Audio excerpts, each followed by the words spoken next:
This is Marketplace. I'm Kai Rizdal. It can be easy to let all the various and sundry economic indicators just roll right over you, but I want you to take a minute to let what I'm about to say sink in. The black home ownership rate in this country, that is the percentage of black households who own the homes in which they live, is just under 42%, very nearly the same level it was 50 years ago when housing discrimination was still legal in this country. White households, by the way, 73% home ownership. Marketplace's Amy Scott reports now from Houston on some efforts to narrow that gap.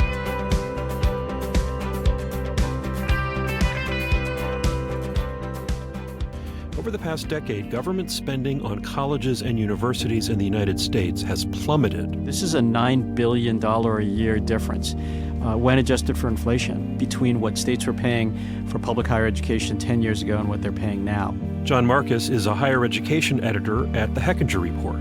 That's not a small drop. That's a significant drop. But it appears that most people in the country don't know that. This past fall, we teamed up with the APM Research Lab to survey Americans about funding for higher education.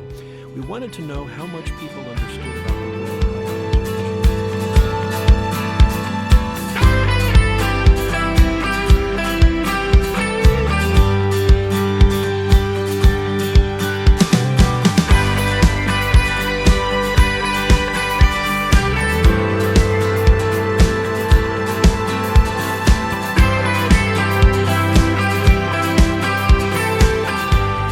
And I checked myself into rehab and Where? at Galax. And She had to get out of Wise County to get sober, she told the judge. Wise County has some of the highest prescription opioid rates in the country. For example, in 2015, one little town in this county had more prescriptions than residents. We're talking 5 prescriptions for every man, woman, and child. To break her drug habit, she moved to North Carolina, where she now lives with her fiancé, her stepsons, and her baby.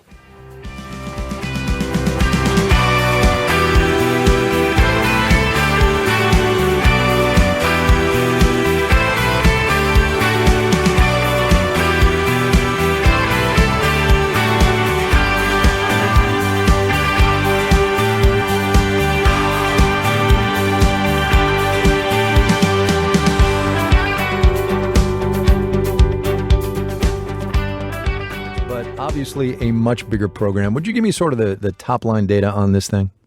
Yeah, well, we examined the data set from September of 2018 through November 1 of this year. And this market facilitation program data, it had well over 1 million payments. And we know at least $10.5 billion has gone out to farmers.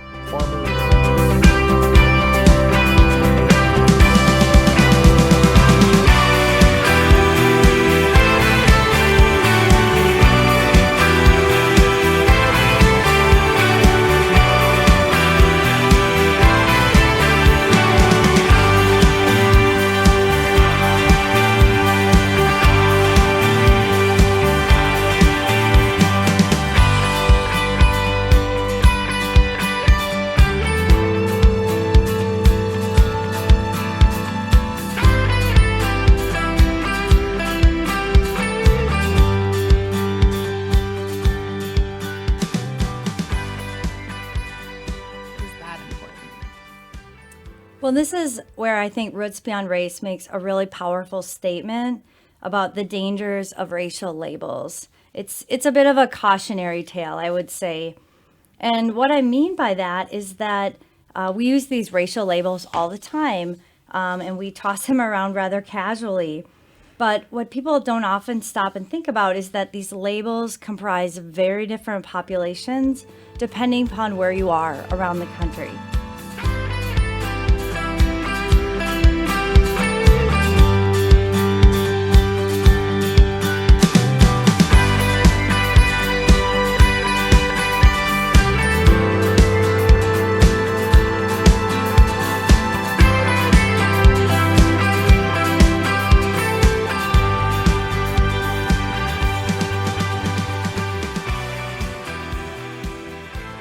We asked them, how well do you think media in Minnesota are doing when it comes to portraying Indigenous people or people of color? Do you think it's fair, poor, fair, good, or excellent.